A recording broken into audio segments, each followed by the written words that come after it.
सुनिए डॉक्टर श्याम सुंदर पराशर जी की इस ज्ञानमयी कथा। आज की इस कथा में भक्तों ज्ञान की पराकाष्ठा को बताया जाएगा, तो ध्यान से इस ज्ञान रूपी अग्नि कथा को सुनिए, जिससे ज्ञान रूपी अंधेरा नष्ट हो जाए। तो ध्यान से सुने और प्रेम से बोलिए श्री राधे राधे।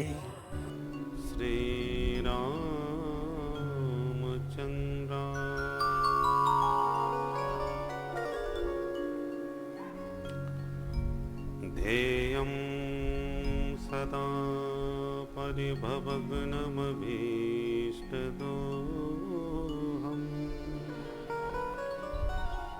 तीर्थास्पदं शिवविरिञ्चिनुतं शरण्यम् भृत्यार्तिहं प्रणतपालभवाब्धिपूतम्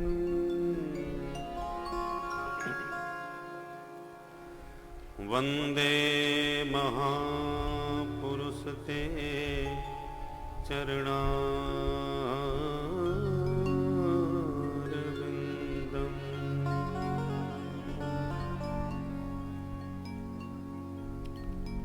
बंसी विभूषितकरान्नवनीरदाभा पीताम्बरा दरुणबिम्बफलाधरोष्ठा पूर्णेन्दुसुन्दरमुखा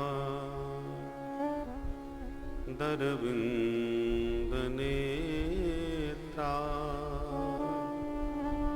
कृष्णात् परं किमपि तत्त्वमहं न जाने।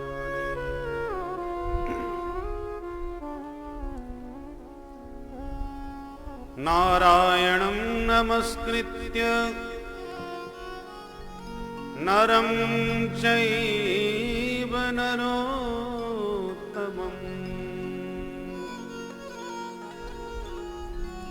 देवीं सरस्वतीं व्यासं ततो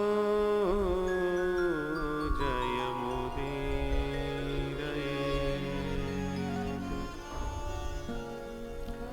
सीतानाथ समारम्भाम् श्रीरामानन्दार्य मध्यमाम् अस्मदाचार्यपर्यन्ताम् वन्दे गुरुपरम्पराम्।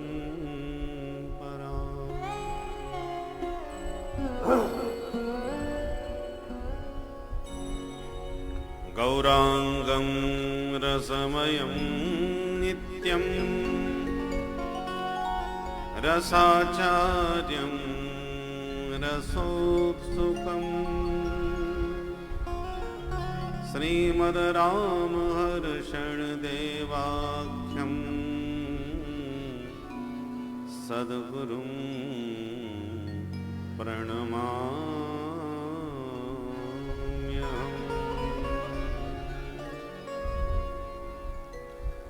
जय जय श्री राधारमण जय जय नवल किशोर जय गोपी चित चोर प्रभु जय जय माखन चोर। बोल वृंदावन बिहारी लाल की, श्री सद्गुरुदेव भगवान की। करो रे मन प्रेम सुधा को पान, प्रेम सुधा को पान।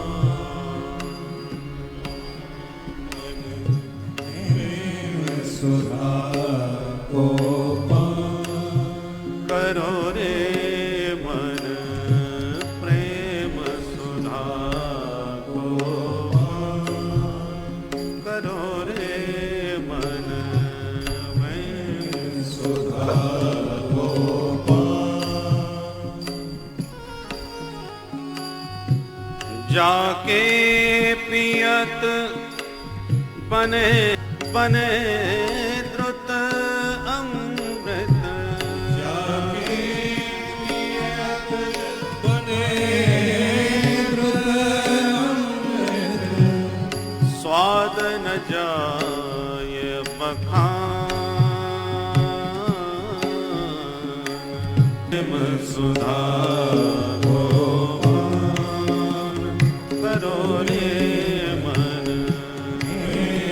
सुधा करो रे मन, प्रेम सुधा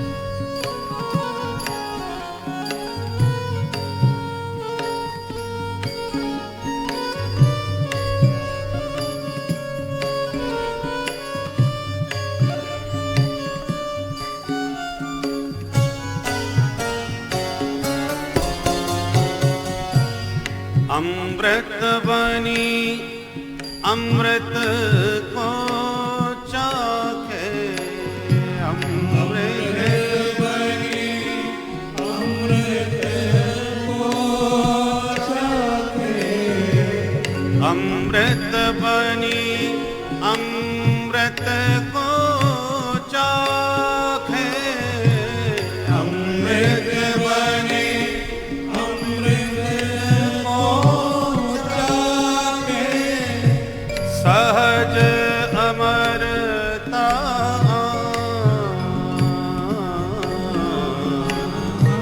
सहज अमरता,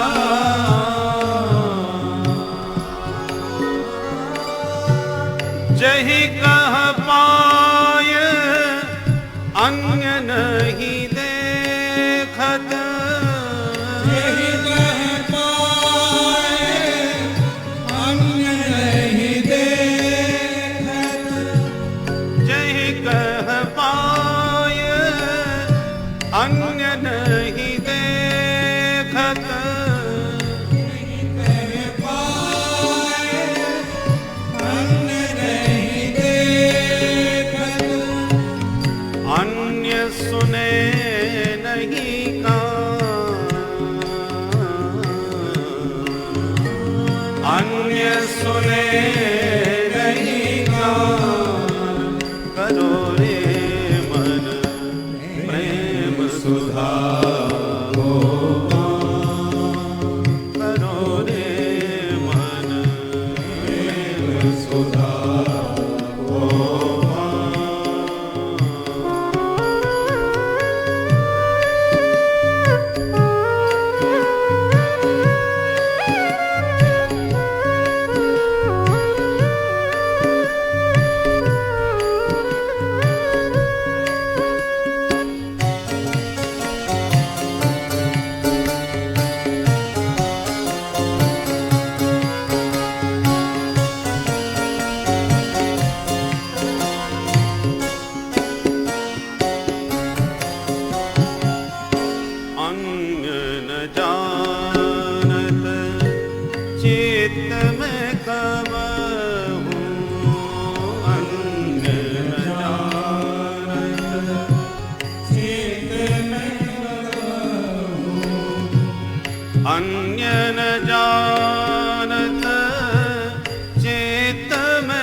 वर्णत वेद पुराण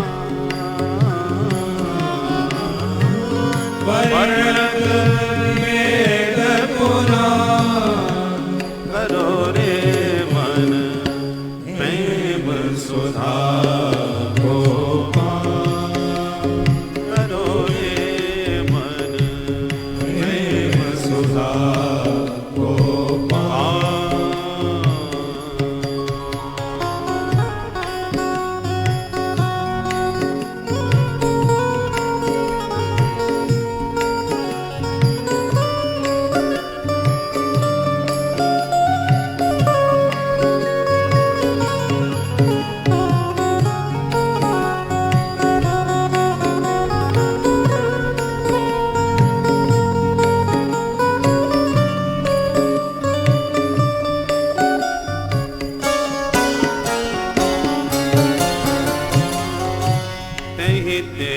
अलग जो अन्यत भासे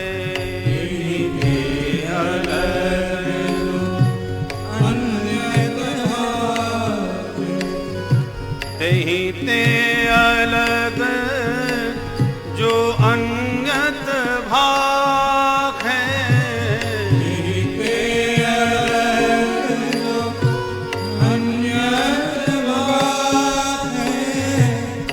अल्प दुखद मृत जान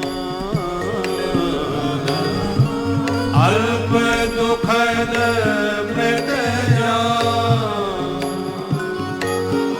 श्री हर्षण हृदय सोद सतसंगति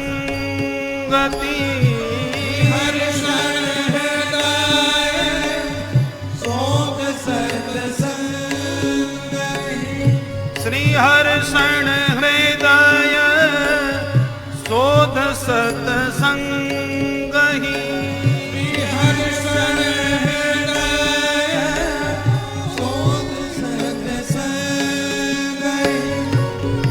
अमृत बूटी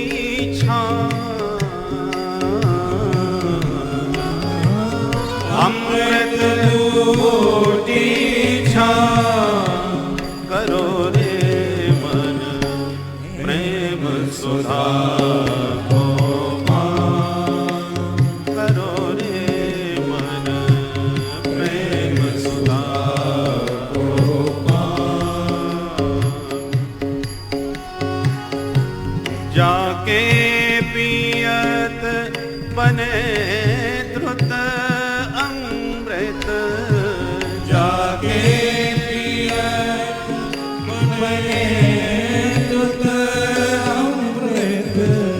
जाके पियत बने द्रुत अमृत जाके पियत बने द्रुत अमृत स्वाद न जाय बखान स्वाद न जाय बखान करो रे मन प्रेम सुधा को पान करो रे मन प्रेम सुधा को पान करो रे मन प्रेम सुधा को पान करो रे मन प्रेम सुधा को प्रेम सुधा को प्रेम सुधा को पान राधे राधे गोविंद गोविंद राधे राधे राधे गोविंद गोविंद राधे श्री राधे राधे गोविंद गोविंद राधे राधे राधे गोविंद गोविंद राधे गोविंद राधे गोपाल राधे गोविंद राधे गोपाल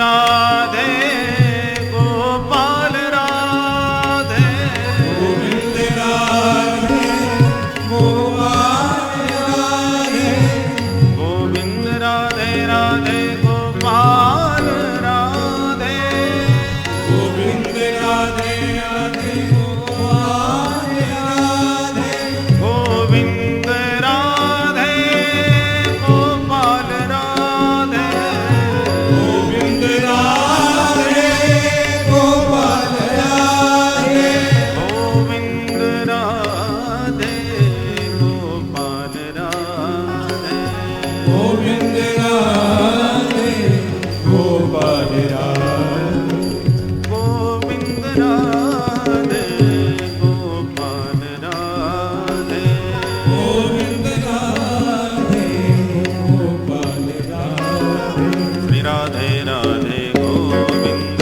गोविंद राधे राधे राधे गोविंद गोविंद राधे जय राधे राधे गोविंद गोविंद राधे राधे राधे गोविंद गोविंद राधे श्री राधे राधे गोविंद गोविंद राधे राधे राधे गोविंद गोविंद राधे जय जय राधे राधे गोविंद गोविंद राधे राधे राधे गोविंद गोविंद राधे गोविंद राधे गोपाल राधे गोविंद राधे गोपाल गोविंद राधे गोपाल राधे गोविंद राधे गोपाल राधे गोविंद राधे राधे गोपाल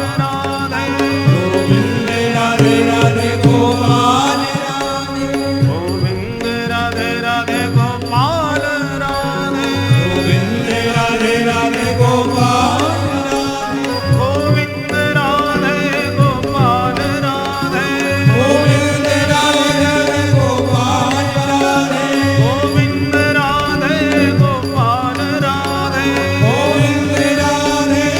गोविंद राधे गोपाल राधे गोविंद राधे गोपाल राधे गोविंद राधे गोपाल राधे गोविंद राधे गोपाल राधे राधे गोविंद गोविंद राधे राधे राधे गोविंद गोविंद राधे राधे राधे गोविंद गोविंद राधे राधे राधे गोविंद गोविंद राधे राधे राधे गोविंद गोविंद राधे राधे राधे गोविंद गोविंद राधे गोविंद राधे गोपाल राधे गोविंद राधे गोपाल राधे गोविंद राधे गोपाल राधे गोविंद राधे गोपाल राधे गोविंद राधे गोपाल राधे गोविंद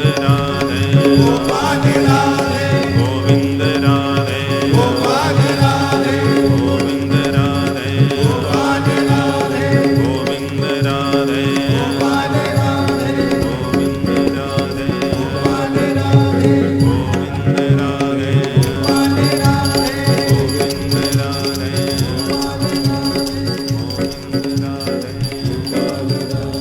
जय जय श्री राम बोल राधा गोविंद भगवान की जय श्रीमद्भागवत महापुराण की जय श्री सद्गुरुदेव भगवान की जय जय जय श्री राधे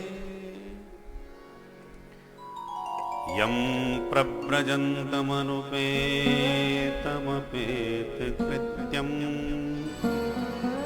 द्वैपायनो विरहकातर आजुहाव पुत्रेति तन्मयतया तरवोभिनेदुस्तु तं सर्वभूतहृदयम्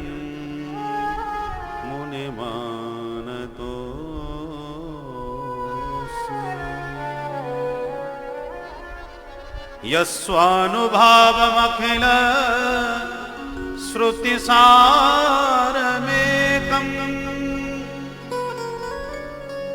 अध्यात्मदीपमतितिरीरिषितां तमोन्धम्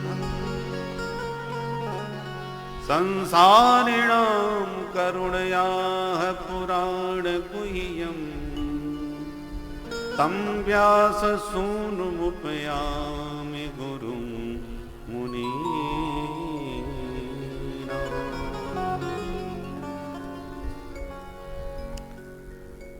परम मंगलमय भगवत स्वरूप श्रीमद् भागवत महापुराण सप्ताह ज्ञान यज्ञ में विराजमान समस्त भगवत चरणानुरागी बंधुओं एवं भक्तिमती माताओं,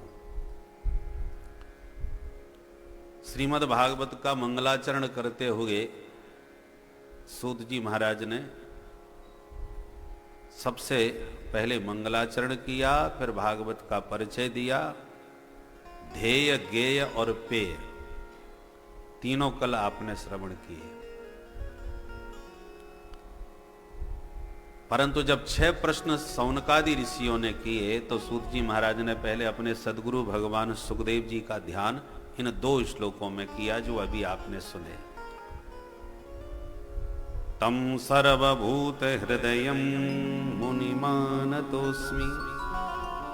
सर्वभूत हृदय व्यासनंदन भगवान सुखदेव जी के पाद पद्मों में हम सब मिलकर के प्रणाम करते हैं। कैसे हैं सुखदेव जी? यम प्रव्रजंतम अनुपेतम अपेत कृत्यम, जो जन्म लेते ही परिव्राजक हो गए, सन्यासी हो गए, वन को प्रस्थान कर गए, जिनका अभी उपनयन आदि कोई संस्कार नहीं हो पाया था, जनेऊ संस्कार नहीं हो पाया। ब्राह्मण का बेटा संस्कार विहीन चला जाए तो पिता को उस समय सबसे बड़ा कष्ट होता था। संस्कार संपन्न होकर के जाए तब पिता को कष्ट नहीं। अब सुखदेव जी तो मां के पेट में ही सब कुछ पढ़ लिख करके आए थे, भगवान का आशीर्वाद लेके आए थे, परंतु सुखदेव जी ने जन्म लेते ही जब वन को प्रस्थान किया तो बिरह कातर आजुहाव द्वैपायनो बिरह कातर। उनके पिता द्वैपायन वेद व्यास जी महाराज विरह से व्याकुल होकर के पुत्रेति तन्मयतया, बेटा बेटा कहते हुए उनके पीछे पीछे चलने लगे, दौड़ने लगे। जब व्यास जी कहते हैं बेटा तो जंगल के वृक्षों से भी प्रतिध्वनि निकल के आती है, बेटा बेटा बेटा। मानो सर्वभूत हृदय सुखदेव जी उन वृक्षों के भीतर से पिता को उपदेश दे रहे हैं, पिताजी आज हम तुम्हारे बेटा हैं। ये प्रकृति में तो न जाने कितनी बार आप भी हमारे बेटा बन चुके होंगे। ये ऊपर नीचे होता रहता है। झूले में आप बैठे होंगे झूलने को, तो जब आप बैठते हो तो सबसे नीचे होते हो, और जो सबसे ऊपर की पालकी में बैठा है वही थोड़ी देर बाद सबसे नीचे आ जाता है, आप उसकी जगह पर ऊपर पहुंच जाते हो। चक्कर है ना, घूम रहा है, ऊपर वाले नीचे आ रहे, नीचे वाले फिर ऊपर जा रहे हैं। ऐसी संसार चक्र में ऊपर नीचे होते रहते हैं।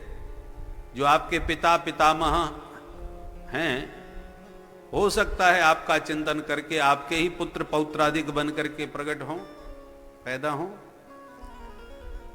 तो मानो वृक्षों के माध्यम से पुत्र बेटा बेटा की जो ध्वनि निकल रही है, वो सुखदेव जी अपने पिता को कुछ उपदेश दे रहे हैं, संकेत दे रहे हैं।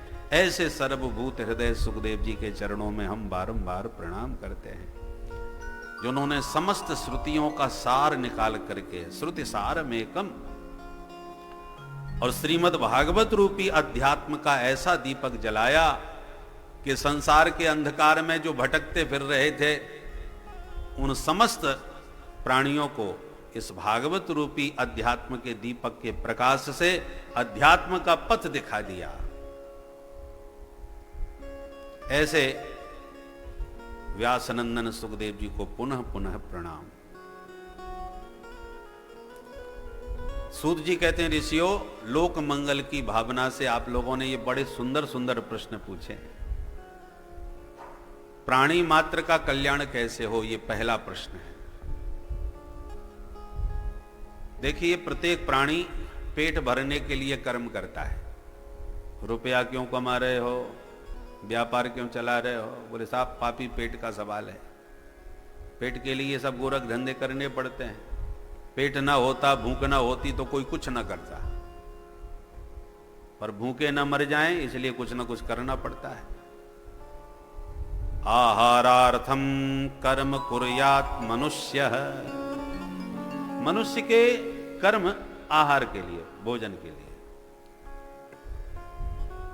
आहार क्यों करते हो भाई? आहार क्यों जरूरी है? बोले आहारम कुर्यात प्राण संधारणार्थम। हम इसलिए आहार करते हैं ताकि प्राणों की रक्षा हो। ये अन्नमय शरीर है, भोजन नहीं करेंगे तो प्राण नहीं रहेंगे। तो प्राण रक्षा के लिए हमें आहार करना आवश्यक है, और आहार करने के लिए उद्यम करना आवश्यक है। जब तक मेहनत नहीं करेंगे, कोई कर्म नहीं करेंगे, तब तक भोजन की व्यवस्था कैसे बनेगी? तो प्रश्न उठता है, प्राणों की रक्षा क्यों करना चाहते हो? प्राणों की रक्षा किसके लिए? बोले प्राणा संधारया तत्व जिज्ञासनार्थम। प्राणों की रक्षा हम इसलिए कर रहे हैं ताकि ये शरीर सुरक्षित रहे, और इस शरीर के रहते हम तत्व जिज्ञासनार्थम, हम उस परम तत्व को जान लें। क्योंकि इस मानव शरीर से ही उस परम तत्व को जाना जा सकता है, इसलिए उस परम तत्व को जानने के लिए यह शरीर की रक्षा भी आवश्यक है। शरीर माध्यम खलु धर्म साधनम, इसी से तो सब धर्म कर्म होते हैं। इसी शरीर, इसलिए शरीर की एक ओर निंदा भी है तो दूसरी ओर शरीर की प्रशंसा भी है। निंदा इसलिए है क्योंकि यह नाशवान है, नश्वर है। प्रशंसा इसीलिए है कि इसी नाशवान देह से हमें परमात्मा की प्राप्ति हो सकती है, इसलिए बड़ा महत्वपूर्ण है। तो प्रश्न उठता है, यह तत्व को जान लोगे तो उससे क्या होगा? बोले तत्वम जिज्ञास्यम येन भूयो न जन्मः। इस देह से उस परम तत्व को इसलिए जानना चाहते हैं कि यदि इस शरीर से हमने उस तत्व को जान लिया तो फिर दोबारा हमारा कभी जन्म मरण नहीं होगा। प्रश्नोत्तरी में भगवान शंकराचार्य जी कहते हैं, जन्म लेना उसका सार्थक है जिसे दोबारा जन्म न लेना पड़े, मरना भी उसका सार्थक है जिसको दोबारा न मरना पड़े। इसी देह से उस परम तत्व को जानकर जन्म मरण की इस दुस्सह अनंत जन्मों की जो श्रृंखला है उसका उच्छेद किया जा सकता है। जन्म मरण के पुनरपि जननम पुनरपि मरणम पुनरपि जननी जठरे शयनम, ये जो अनंत काल की जन्म मरण की पीड़ा है उससे छुटकारा तभी मिलेगा जब उस परम तत्व का ज्ञान हो जाएगा। प्रश्न उठता है, वो तत्व है क्या चीज जिसको जानने से जन्म मरण छूट जाए? वो तत्व क्या है? बोले बदन्ति तत्तत्त्वविदः तत्त्वं यदि ज्ञानमद्वयम् ब्रह्मेति परमात्मेति भगवानिति सप्यते। वो तत्व एक ही है, पर उसी एक तत्व को निर्गुण निराकार रूप में जब निरूपण किया जाता है तो उसका नाम ब्रह्म होता है। निर्गुण निराकार तत्व का नाम ब्रह्म है और सगुण निराकार तत्व का नाम ईश्वर है, और सगुण साकार जो तत्व है उसका नाम भगवान है। तो क्या ब्रह्म में, ईश्वर में और भगवान में भी भेद होता है क्या?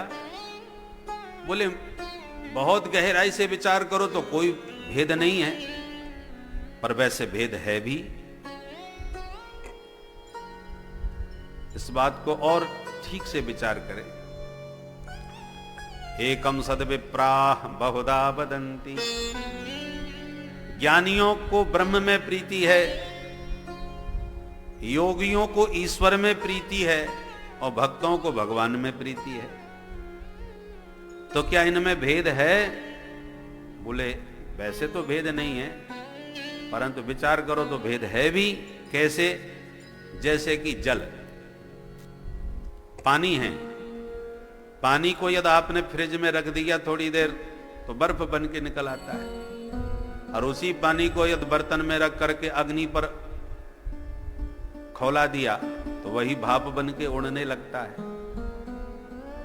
तो पानी कहो, भाप कहो या बर्फ कहो, वस्तु एक ही है, किंतु फिर भी पानी का स्वरूप अलग है, बर्फ का स्वरूप अलग है, भाप का स्वरूप अलग है। आपको जुकाम खांसी हो गई तो किसी ने कहा थोड़ा गर्मा गर्म भाप लीजिए, ठीक अनुकूल हो रहेगी। अब आपको अग्नि की व्यवस्था नहीं बन पाई, भाप की उपलब्धि नहीं हो पाई, तो आपने फ्रिज से लेके बर्फ खाना चालू कर दिया और अब तर्क देने लगे भैया ये भी वही चीज है, कोई अलग थोड़ी है। अरे इसी पानी से भाप बनती है, इसी पानी से बर्फ बनी है, तो लेने के देने पड़ जाएंगे। भाप से जितना आपको लाभ मिलना चाहिए था, बर्फ से उतनी हानि हो जाएगी। वस्तु एक होने पर भी भेद है, स्वभाव गुण में भेद है, परंतु विशेषकर विचार करके देखो तो तत्व एक ही है। उसी प्रकार तत्व एक होने पर भी रसिकों की उपासना की दृष्टि से उसमें भेद है। प्यार से बोलो जय श्री राधे। भाई रोटी बनाओ या पराठे बनाओ या पूड़ी बनाओ, है तो एक ही आटे से, उसी आटे से पराठे और पूड़ी और फुलके सभी बने हैं, परंतु फिर भी एक आटे के ही होने पर भी पूड़ी का स्वाद अलग है, पराठे का अलग है और रोटी का अलग है। अब इनमें भी भेद होते हैं, रोटी में भी मिस्सी रोटी अलग, और महाराज चना डाल करके बनाते ना, चने का आटा मिला करके, और भी प्रकार की वस्तुओं को मिला मिला करके रोटी में कई भेद हो जाते हैं। बाजरे की रोटी, जौड़ई अपनी भाषा में कहते हैं ना, तो ऐसे प्रकार से रोटी में भी भेद है, पराठे में भी भेद है। आलू के पराठे, गोभी के पराठे और कितने प्रकार के पराठे होते हैं। पूड़ियों में भी भेद है, हरी नीली पीली पूड़ी भी बनती है, तो माताएं सब जानती हैं। तो एक एक वस्तु में कितने भेद निकल पड़ते हैं, पर कितने भी भेद प्रकट हो जाएं, आटा तो एक ही है। उसी प्रकार तत्व एक ही है, उसको ब्रह्म कहो, ईश्वर कहो, भगवान कहो। भगवान में भी अब राम जी हैं, किसी को राम जी में प्रीति, किसी को कन्हैया में प्रीति, किसी को भोले बाबा में प्रीति, ऐसे कितने भी भेद हो जाएं, पर तत्व एक ही है। उस एक तत्व के ही अनेक भेद हैं। तो तत्व की दृष्टि से जो विचार करते हैं उन्हें फिर ये भेदभाव कोई नजर नहीं आता, परंतु जो अल्पज्ञ हैं, जिनका सीमित ज्ञान है, वो भेदभाव के कारण कभी झगड़ा भी करने लग जाते हैं। हमारे भगवान तुमसे बड़े, तुम्हारे हमसे छोटे हैं। वैष्णव और शैव्यों में भी कितने झगड़े हो गए। वो कहते हैं हमारे भोले बाबा बड़े, वो कहते हैं हमारे राम जी बड़े, परंतु ये विचार करना भूल जाते हैं कि भैया राम जी जैसा भोले बाबा का भगत कोई नहीं। रामेश्वरम के रूप में राम जी महादेव की प्रतिष्ठा करते हैं। राम जी भोले बाबा के भक्त हैं, और भोले बाबा सदा राम गुण गान करते हुए भवानी को राम कथा ही सुनाते रहते हैं। भोले बाबा को जब भी उमंग उठती है कथा सुनाने की, तो भवानी को बुला लेते हैं, भवानी इधर आओ, आज एक बढ़िया तुम्हें कथा सुनाए। भवानी बोली महाराज थोड़ा मैं अभी विष्णु सहस्त्र नाम का पाठ कर रही हूं, पाठ पूरा हो जाए फिर सुनती हूं। भोले बाबा ने कहा सुनो, एक बार प्यार से हमारे कहने से बोलो जय श्री राम। भवानी ने जैसी भोले बाबा के कहने पर राम कहा, तो भोले बाबा ने कहा हो गया विष्णु सहस्त्र नाम का पाठ। एक राम नामोच्चारण से पूरे विष्णु सहस्त्र नाम का फल प्राप्त हो जाता है। राम रामेति रामेति मनोरमे, राम रामेति रामेति रमे रामे मनोरमे, सहस्त्र नाम तत्तुल्यम राम नाम वरानने। भोले बाबा कहते हैं, हे बरानने, हे भवानी पार्वती, राम रामेति रामेति, रमे रामे मनोरमे। मन को रमण करने वाला, सबके मन में, हृदय में रमण करने वाला जो ये राम शब्द है, राम शब्द का अर्थ क्या होता है? रमुक क्रीडायाम धातु से राम शब्द बनता है। रमन्ते योगी नाम हृदय, जो सबके हृदय में रमण कर रहे हैं। रमण माने विहार, इसलिए भगवान अवध बिहारी हैं, कन्हैया हमारे बांके बिहारी हैं, कुंज बिहारी हैं, रास बिहारी हैं, तो हमारे राम जी भी तो अवध बिहारी हैं। द्रवहुस दशरथ अजर बिहारी, दशरथ जी के अजर में, आंगन में विहार करने वाले राम जी हैं। तो राम जी सबके हृदय में रमण करते हैं। रमे रामे मनोरमे, सहस्त्र नाम तत्तुल्यम, विष्णु सहस्त्र नाम के तुल्य माने बराबर, राम नाम वरानने। एक राम का नाम विष्णु सहस्त्र नाम का पाठ करने के बराबर है। इतने राम भक्त हैं महादेव, राम जी में इतनी इनकी प्रगाढ़ प्रीति है। राम नाम सभी वर्णों पर विराजमान है, सब वर्णन पर दोए, एक छत्र एक मुकुटमणि, दो ही वर्णन पर, सभी वर्णों पर ये दो विराजमान है। रा और म दो ही अक्षर हैं। अब कोई भी अक्षर आप शब्द बनाते हैं, जैसे सर्वज्ञ, सर्व शब्द लिखो तो जो रा है वो ऊपर छत्र की तरह तन गया। सर्व शब्द लिखेंगे, सर्वज्ञ लिखेंगे क्या, तो बा के ऊपर छत्र बन के राज तन गया कि नहीं?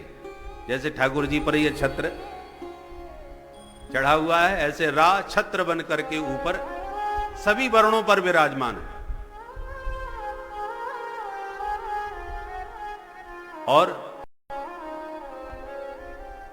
राम जो मां है वो अनुस्वार के रूप में सबके सिर पर विराजमान है। रामम, रामम रमेशम भजे, तो रामम लिखेंगे तो मां के ऊपर बिंदी लग गई, चंद्र बिंदी।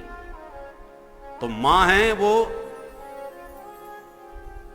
बिंदी के रूप में सबके सिर पर, जैसे किसी के मुकुट में मणि लगा दी जाती है, राज मुकुट में मणि चमकती है, ऐसे मकार शून्य बन करके सबके सिर पर मुकुट मणि की तरह विराजमान है। तो राम, रा शब्द छत्र बन करके तना हुआ है वर्णों के ऊपर, सब वर्णन पर दोए, और मां बिंदी बन करके सबके माथे का मुकुट मणि बन के विराजमान है। तो ये राम नाम की महिमा महादेव जानते हैं। इसलिए शिवस्य हृदयम विष्णोः, विष्णोस्य हृदयम शिवः, ईसदप्यंतरम कृत्वा रौरवम नरकम व्रजेत। शिव जी हृदय में रखते हैं राम जी को, और राम जी के हृदय में विराजमान होते हैं महादेव।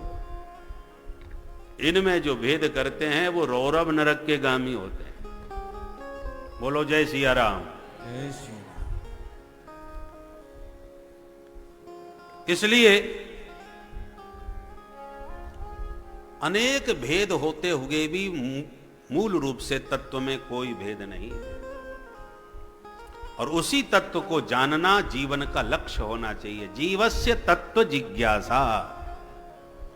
खाना पीना, पैसा कमाना, नाम प्रतिष्ठा बनाना, ये मनुष्य जीवन का लक्ष्य नहीं है। ये तो प्रारब्ध के अनुसार जितना लिखा है वो मिलेगा ही।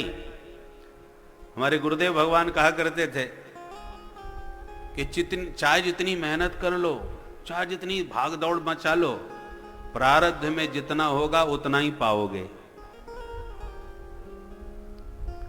प्रारब्ध यदि प्रबल है तो थोड़ा करके भी बहुत पा जाओगे, और प्रारब्ध कमजोर है तो बहुत करने के बाद में भी बहुत कुछ हाथ नहीं लगता। कितना आपको मिलना है वो प्रारब्ध में विधाता सुनिश्चित की है। इसका मतलब ये ना समझ लेना कि अब हाथ पे हाथ धर के बैठे रहो, प्रारब्ध में जो होगा वो मिल ही जाएगा। पुरुषार्थहीन नहीं होना चाहिए, पुरुषार्थ करना चाहिए। जो आवश्यक है, आवश्यक है उतना पुरुषार्थ करो, पर इतना पूरा समय पुरुषार्थ में भागा दौड़ी के ज्यादा मेहनत करेंगे तो ज्यादा कमा लेंगे, ये भ्रम है। मिलेगा उतना ही जितनी पात्रता लेके आए हो प्रारब्ध में।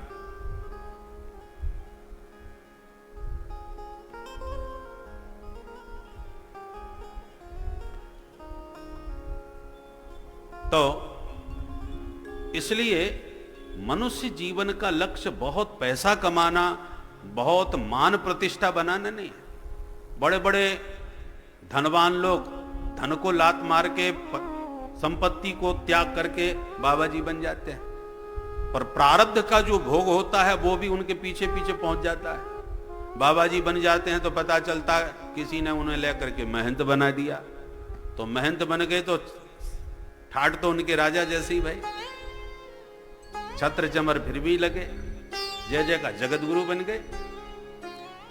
तो पहले वो राजा के रूप में राजसी ठाट में रहते थे, अब जरा महात्मा बन गए तो रूपांतरण हो गया। बाकी जो ऐश्वर्य था, जो प्रतिष्ठा थी, वो तो उनके पास रही। तो सर्वत्र लभ्यते दैवात यथा दुःखमयत्नतः, प्रहलाद जी का वचन है भागवत में।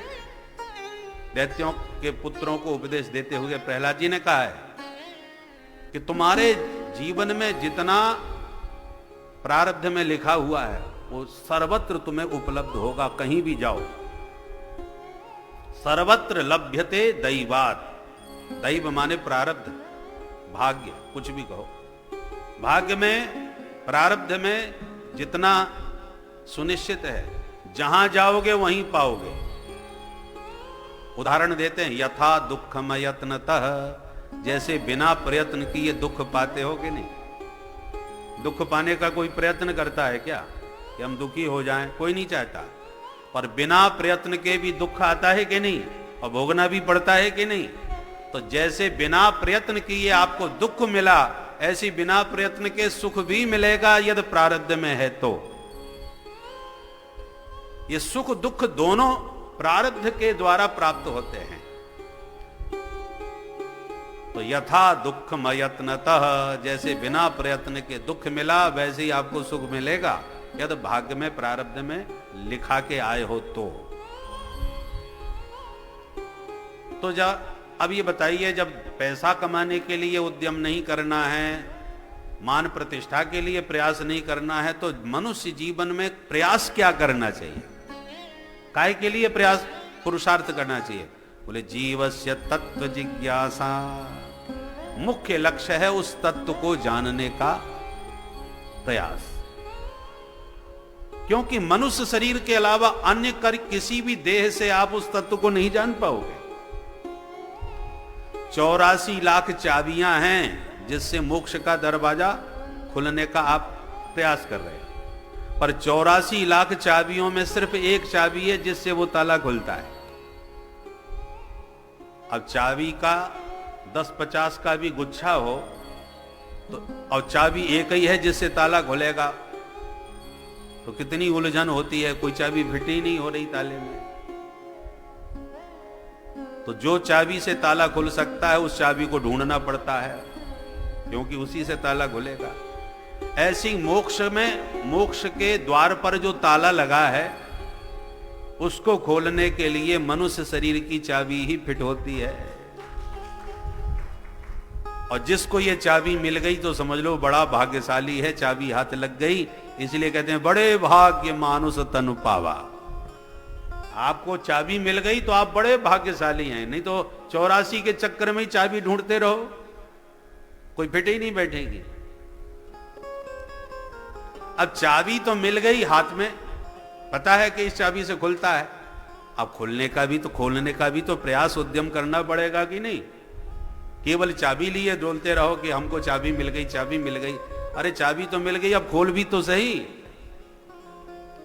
खोलने का प्रयास नहीं किया तो मिली हुई चाबी भी बेकार। तो मनुष्य शरीर मिला है और एक पल की गारंटी नहीं। इस मृत्यु लोक में एक क्षण का भी पता नहीं। क्षण भंगुर जीवन की कलिका, कल प्रात को जाने खिली न खिली, मलयागिर की सुच शीतल मंद, सुगंध समीर चली न चली। कलिकाल कुठार लिए फिरता, तन नम्र पे चोट झिली न झिली, भजले हरि नाम हरि रसना, फिर अंत समय पे हिली न हिली।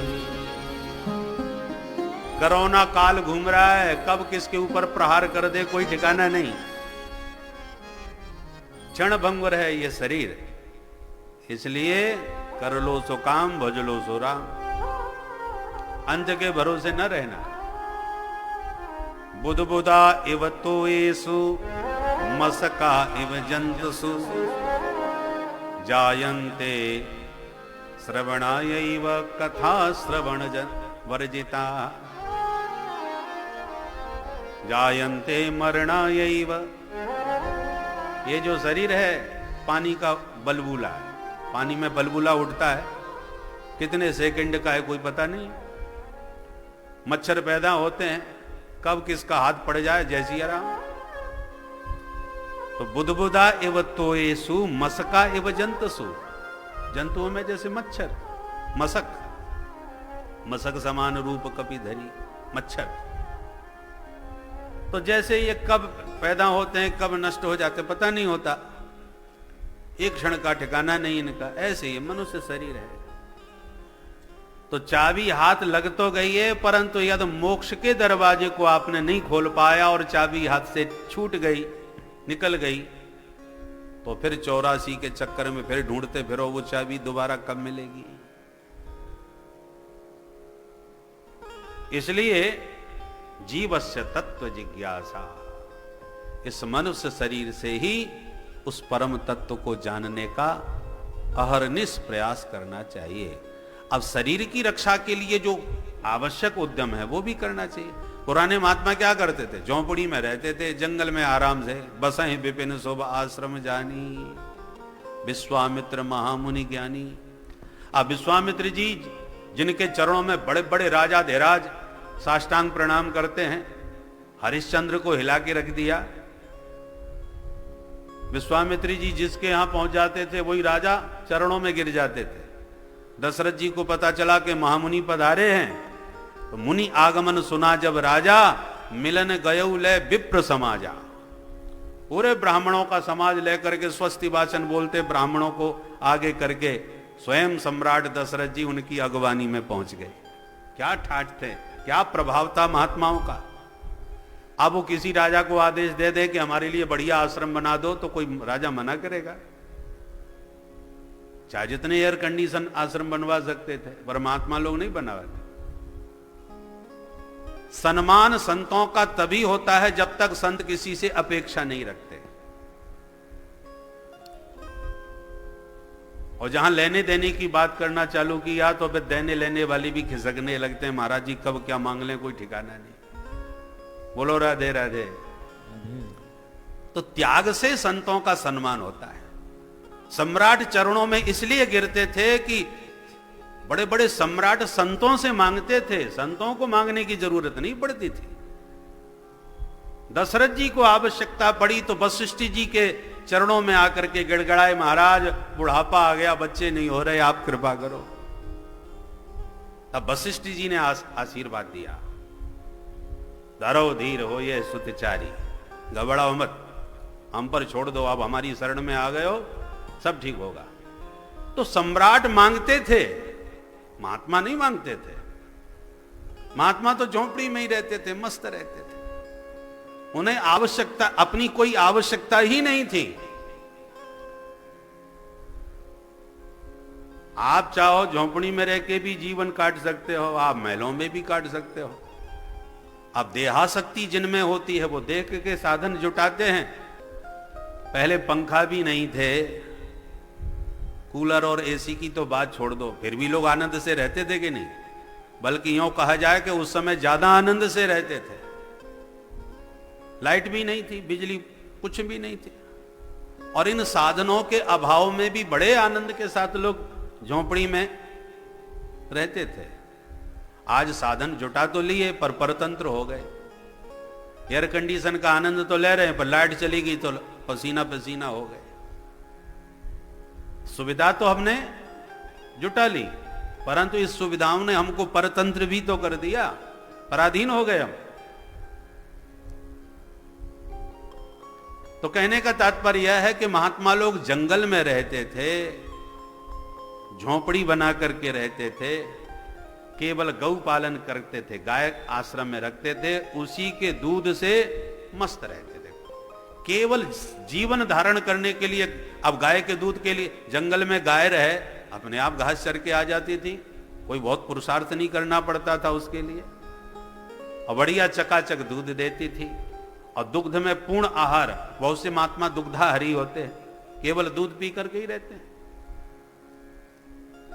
तो शरीर के लिए जितनी आवश्यकता है वो सब गाय के दूध में विद्यमान है।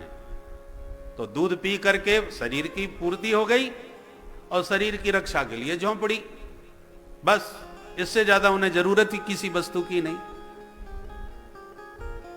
जिस राजा को कुछ सेवा का अवसर कोई संत दे दे कि चलो ये करवा दो, तो वह राजा अपना सौभाग्य समझता था कि महाराज ने हमारी सेवा स्वीकार करी, तो दे करके देने वाला अपना भाग्य सराहता था, क्योंकि जिनको देना चाहते हैं वो लेना ही नहीं चाह रहे, उनको आवश्यकता ही नहीं है तुम्हारी। और ऐसे त्याग के बल पर ही संतों की महिमा थी। बड़े बड़े धनवान श्रीमान राजा धीराज उनके चरणों में लोटपोट होते रहते थे। ये त्याग की महिमा है। किंतु उनके जीवन का लक्ष्य केवल उस परम तत्व को जानना है। उन्हीं ऋषि मुनियों ने झोंपड़ी में रह करके, घास पात खा करके, पहाड़ों की गुफाओं में ही, कहीं कौन मकान झोंपड़ी बनाए, झोंपड़ी की भी जरूरत नहीं, पहाड़ों में वैसे ही प्राकृतिक गुफाएं बनी हुई हैं, उसी को अपना महल मान करके रहने लगे। चित्रकूट में जाके देखिए क्या सब बढ़िया बढ़िया गुफाएं हैं, अनुसुईया आश्रम आदि में देख, तो भगवान ने पहाड़ों में गुफाएं बना करके मकान की व्यवस्था कर दी। उन पर्वतों में पानी के झरने जोड़ करके पानी की व्यवस्था कर दी, और उन्हीं पहाड़ों पर वृक्षावली लगा करके फलाहार की व्यवस्था कर दी। घास पत्ते खाओ, पत्र पुष्पम फलम, जो मिल जाए। तो महात्माओं का जीवन केवल देह धारण, उस परम तत्व को जान करके उस परमानंद को उन्होंने अनुभव किया। यह है मनुष्य जीवन की सार्थकता। परंतु आज जाए कि एक माला सुबह शाम जप लो तो सबसे पहले समस्या आती है, महाराज बहुत व्यस्त है। क्या बच्चों को शुरू से थोड़ा संस्कार दिया जाए, एक माला जप लिया, अरे महाराज वो पढ़ेगा कि माला फेरेगा। तो हमें माला ही सबसे ज्यादा आफत लगती है, जैसा लगता है सबसे फालतू समय इसी में जाएगा। बाकी टेलीविजन कितना भी देखे, कितना भी मोबाइल चलावे, उसमें नहीं समय खर्च लगता। और माला की बात कर दो तो सबसे ज्यादा उसी में लगता है। बोले ये महाराज माला जपेगा, इस समय उम्र है कोई माला जपने की। हजारों समस्याएं भजन के नाम पर हम लोग प्रकट कर देते हैं। इसलिए आहार जरूरी है, आहार के लिए उद्यम जरूरी है, पर उस उद्यम के लिए हम कितना समय दे रहे हैं। 24 घंटे हैं एक दिन में,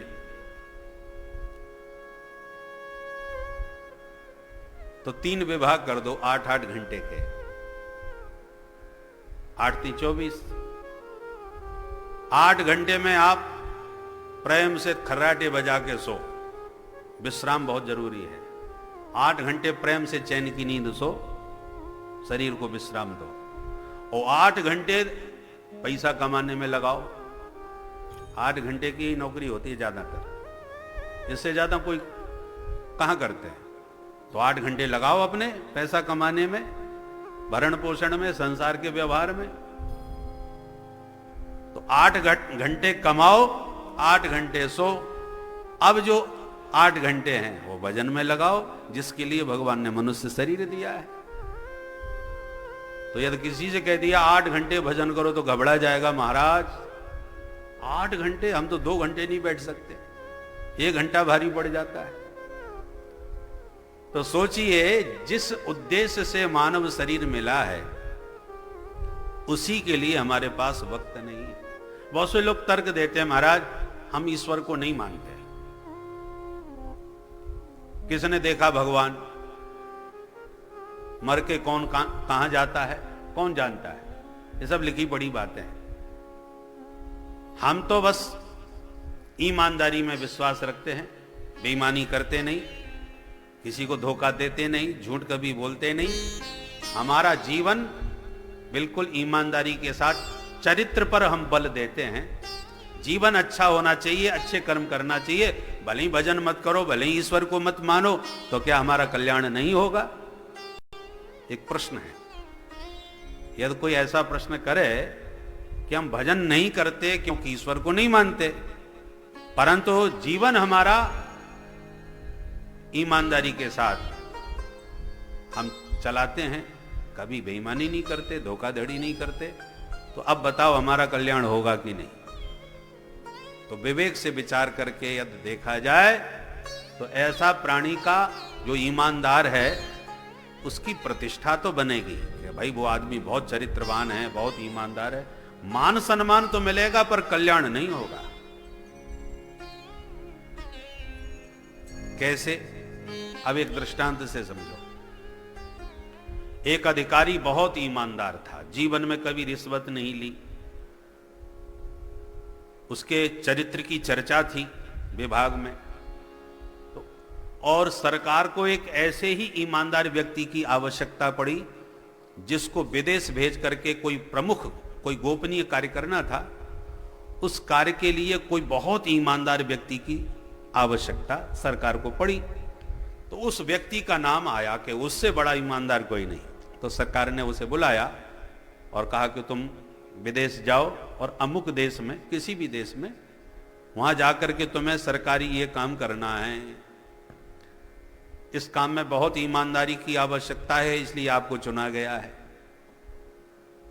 ईमानदार व्यक्ति ने कहा, महाराज चला तो जाऊंगा पर इसमें समय बहुत लग सकता है। सरकार ने कहा कोई जल्दी नहीं है, प्रेम से जितना समय लगे लगाओ। बोले महाराज बहुत समय लगेगा तो मेरे तो पत्नी पुत्र सब परिवार तो यहीं रह जाएगा, आप आज्ञा दो तो अपनी बेटा बेटी और पत्नी को भी साथ में ले जाऊं। सरकार ने उसकी भी छूट दे दी, अच्छा ले जाओ। सरकारी बंगला मिलेगा, नौकर चाकर गाड़ी सब आपको उपलब्ध होगी, वहां पर कोई कमी नहीं पड़ेगी। अपना पत्नी पुत्र आदि परिवार को भी आप ले जा सकते हो, परंतु काम को मत भूलना। जिस काम से भेजा जा रहा है वो काम करके जरूर आना। ठीक है महाराज, मंजूर है। चला गया, विदेश में रहा परिवार के साथ सरकारी बंगले में। रहते रहते 25 साल बीत गए। सरकार ने उसे बुलवाया। कितना समय हो गया? बोले साहब 25 वर्ष हो गए। तो अभी तक आपने क्या किया 25 वर्ष में? अपने कार्य की उपलब्धि बताइए। बोले महाराज आप वहां चल के किसी से भी पूछ लो, मैंने कभी किसी को धोखा नहीं दिया, मैंने किसी के साथ बेईमानी नहीं करी, मेरे किसी से आज तक 25 साल में झगड़ा नहीं हुआ, मेरी ईमानदारी की चर्चा वहां भी ज्यों की त्यों है। तो सरकार कहेगी कि वो तो सब ठीक है, इन्हीं गुणों पर प्रसन्न होकर के ही तो हमने तुम्हें पर विश्वास करके वहां भेजा था। ये सारी सुख सुविधाएं इसी काम के लिए तुम्हें दी गई थी, पर जिस काम के लिए भेजा था वो किया कि नहीं? बोले साहब वो ही नहीं हो पाया। अब बोलिए ऐसे व्यक्ति को सजा मिलेगी कि इनाम? अरे भाई तुम कितने भी ईमानदार हो, इस ईमानदारी के बल पर ही तुम पे विश्वास करके जिस कार्य के लिए भेजा, यदि वही कार्य आपने नहीं किया तो कोई आपको शाबाशी नहीं मिलने वाली, बल्कि हो सकता है सरकार दंडित करे कि तुमने सरकारी खर्चे पर इतना मौज मस्ती करी विदेश में रह करके, भले ही अपने ऊपर, भले ही किसी से आपने बेईमानी ना करी हो, कुछ भी आपने गद्दारी ना की हो, परंतु कार्य को भी तो नहीं किया।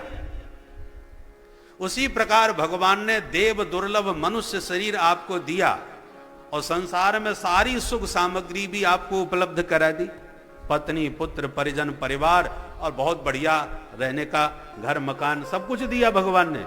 पर ये सारे सुख दिए थे मनुष्य शरीर के साथ ताकि भजन करके तुम ये जन्म मरण के झंझट को हमेशा के लिए मुक्त करके मेरे पास आ जाओ, लौट के हमारे देश आ जाओ। तो उस देश से इस देश में आए थे, किसी लक्ष्य को लेकर, किसी उद्देश्य के साथ भगवान ने भेजा था। तो जिस उद्देश्य से आए थे वही आपने पूरा नहीं किया। न तत्व के विषय में आपने कभी जिज्ञासा करी, अथा तो ब्रह्म जिज्ञासा, न संतों के पास बैठ करके कभी उस परम रहस्य को जानने का प्रयास किया। सारा जीवन नौनते लकड़ी में ही बिता दिया। भले ही आप बड़े ईमानदारी के साथ रहे संसार में, तो ईमानदार व्यक्ति की प्रतिष्ठा तो होती है, प्रशंसा भी होती है, जगत में नाम तो हो जाएगा, मान बढ़ाई तो मिल जाएगी, पर आवागमन तो उस तत्व को जाने बिना छूटने वाला नहीं है। पुनर्जन्म तो फिर आपको लेना पड़ेगा, फिर मां के गर्भ में आके कष्ट भोगना पड़ेगा। इसलिए चाहे जितने आप ईमानदार बन जाएं, चाहे जितने आप धनवान श्रीमान मान प्रतिष्ठा और आपके हर शहर में मूर्ति बन जाएं, जगह जगह पार्क में आप ही खड़े नजर आवे, इतनी प्रतिष्ठा आपकी हो गई, परंतु यदि उस परम तत्व को नहीं जाना तो सब कुछ जानना बेकार हो गया, सब कुछ पाना व्यर्थ हो गया। भगवत प्राप्ति, भगवत भजन के बिना मनुष्य का जीवन कैसा है, गोस्वामी जी ने बड़ी सुंदर एक उपमा में बताया। बोले जीवन में आपने बड़ी उपलब्धि करी, क्या क्या? बोले बुद्धि बड़ी, चतुराई बड़ी, और सुंदरता तन में प्रगटी है। कितनी उपलब्धि है, बड़े भारी बुद्धिमान हैं आप, आपकी बुद्धि का लोहा सारा संसार मानता है, इतने बुद्धिमान हैं आप। बुद्धि बड़ी, चतुराई बड़ी, और सुंदरता तन में प्रगटी है। मान बड़ो, धन धाम बड़ो, यश कीरति हो जग में प्रगटी है। चारों तरफ आपकी जय जयकार है कीर्ति की। और इतना ही नहीं, झूमत द्वार गजेंद्र हजार, हजारों हाथी आपके दरवाजे पर बंधे हुए हैं। और इतना ऐश्वर्य है कि इंद्र भी तुम्हारे सामने कुछ नहीं। झूमत द्वार गजेंद्र हजार, सो इंद्र हुसे कछु नाहि घटी है। और इतना सब होने के बाद भी तुलसी जगदीश की भक्ति बिना जैसे सुंदर नारी की नाक कटी है। कितनी बढ़िया उपमा दी। परम सुंदरी, नख सिक तक 16 श्रृंगारों से सुसज्जित है, परंतु सामने से नाक साफ, नकटी हो गई, सूपनखा। बोलो राधे राधे। तो नासिका विहीन होते ही सुंदरी का सारा सौंदर्य समाप्त हो जाता है। उसी प्रकार जीवन में सारी उपलब्धियां आपको प्राप्त हैं, परंतु भगवत भजन करके उस तत्व को नहीं जाना, उस जगदीश के दास नहीं बने, राम भक्त नहीं बने, तो सब कुछ पाया हुआ सब व्यर्थ है, निरर्थक है। भोजन में बहुत व्यंजन बने, बड़ी बढ़िया बढ़िया सब्जियां, अनेक प्रकार के साग, पर नमक डालना भूल गए, सब में नमक था नहीं, तो सारा स्वाद भोजन का किरकिरा हो जाएगा बिना नमक के। इसलिए नमक को वैष्णव कहते हैं राम रस। भक्तों की भाषा में, भक्तों की भाषा अलग प्रकार की होती है। भोजन में जो वैष्णव जन है ना, हाँ, राम रस मांगते हैं, नमक को राम रस कहते हैं, कड़ी को पीतांबरी है, दाल को बैकुंठी, भक्तों के नाम। हर बात में राम जी, फुल्का राम, महाप्रसाद, तो ये संतों की भाषा ही अलग होती है। तो जैसे राम रस के बिना भोजन का सारा रस समाप्त हो जाता है, ऐसे जीवन भी राम रस के बिना सारी उपलब्धियां व्यर्थ हो जाती हैं। विद्यते हृदय ग्रंथि छिद्यन्ते सर्व संशया, क्षीयन्ते चास्य कर्माणि दृष्ट एवात्मनीश्वरे। सूत जी कहते हैं ऋषियों की उस तत्व को जानना इसलिए जरूरी है कि उसको जानते ही तुम्हारे हृदय की जितनी ग्रंथियां हैं सब खुल जाएंगी। विद्यते हृदय ग्रंथि